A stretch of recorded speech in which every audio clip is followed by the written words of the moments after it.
Hello, I am Deputy Hergert. I am the School Resource Officer for McKenzie County. I'm making this video as a public service announcement in regards to social media applications that are out there right now that could potentially be harmful to any juvenile that has their own phone or iPad. So I just wanted to educate and make parents and guardians aware of specifically 10 applications that are out there right now that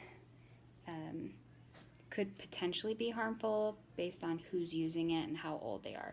So I'll start with the first application. It's called Episode. Episode is rated for ages 15 and up. You can create an avatar and use it to tell a story. This application basically promotes a unrealistic / fantasy world that a student or a juvenile can create for themselves, and it can be whatever they want, their life, what they want to make their life, similar to the Sims game, if you're ever familiar with that. But the application itself actually looks like this. So again, it's rated for ages 15 and up due to the sexually explicit content in the application. You can also, whoever is making the avatar can have the avatar engage in illegal substances or sexual content, kind of choosing their fantasy world essentially.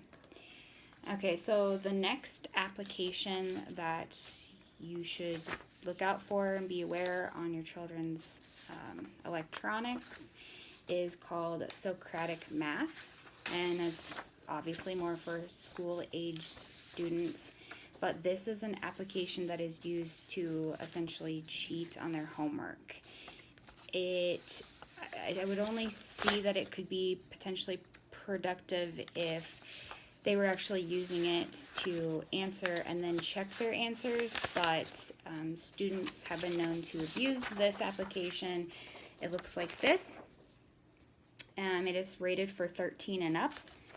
So a similar app to the Socratic, it's actually called Socratic on the App Store, it's called Photo Math Camera Capture, and you can take a picture of the question on your homework, and then you can and then it answers the question for you. So that's something to look out for, because we want the kids to be learning and utilizing their homework the best that they can and not cheating.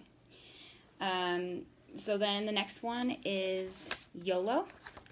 This is an application that would be connected to Snapchat. Snapchat is known, also referred as the cheating app, just because after a picture or video is sent, after one-time use, it's deleted. Nowadays, you can actually save the pictures and videos on your personal phone or screenshot, whatever it may be, but the idea was for the pictures and videos to disappear forever after one-time use. The connection of YOLO, this is what the app looks like. YOLO, like Snapchat, it can be also connected to just your phone through your contacts. So you can create anonymous messages and send them to the friend that you're sending them to. So the problem with the YOLO app, the dangers is it could be potentially harmful because no one is taking accountability for what they're writing. So you could, a lot of juveniles will write a question like, would you ever date me? And then the anonymous user will say no, or what's your favorite thing about me? And then the anonymous users will send a message back, but you can't see who actually is sending those messages. So potential harm that can happen or occur is that the bullying happens, and we can't see who is actually doing the bullying. And I've actually had this in real life incidences where students have used YOLO to bully or be disrespectful to another student, and it caused some mental health issues.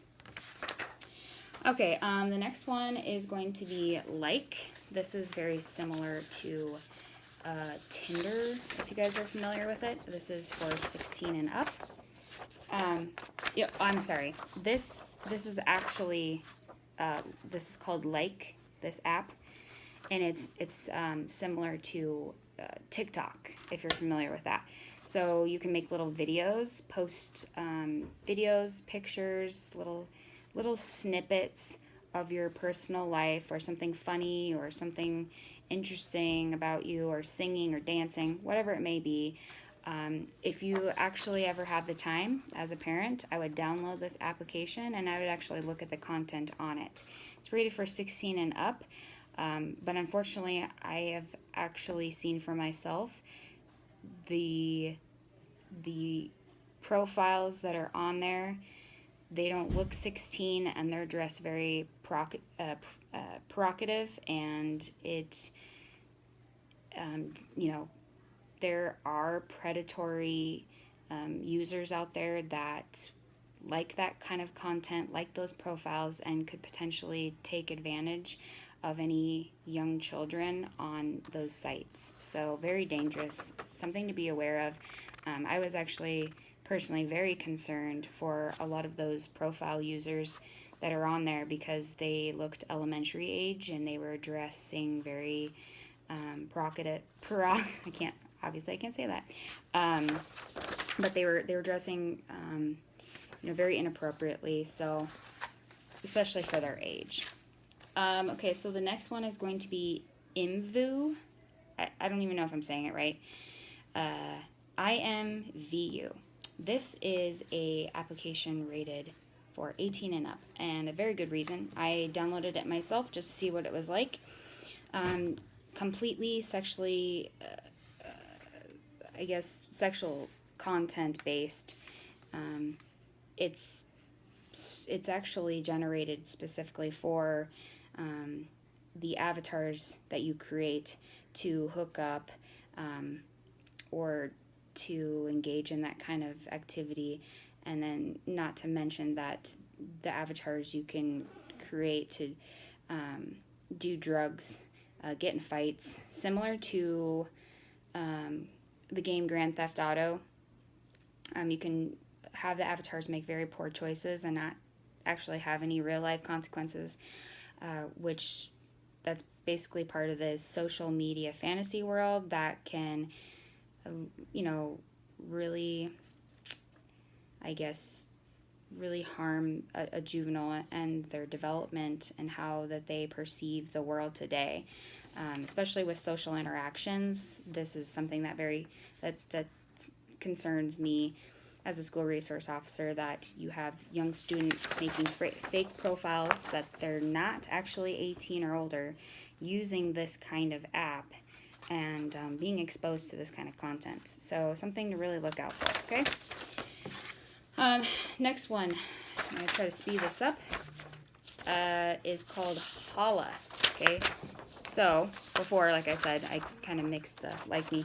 Holla is very similar to the application Tinder, and it's a dating application / websites software app, and it is rated for 18 and up, and it looks pretty simple and harmless, and you go on there and could potentially be predators posting your face pictures, something that's not going to be appropriate for younger children.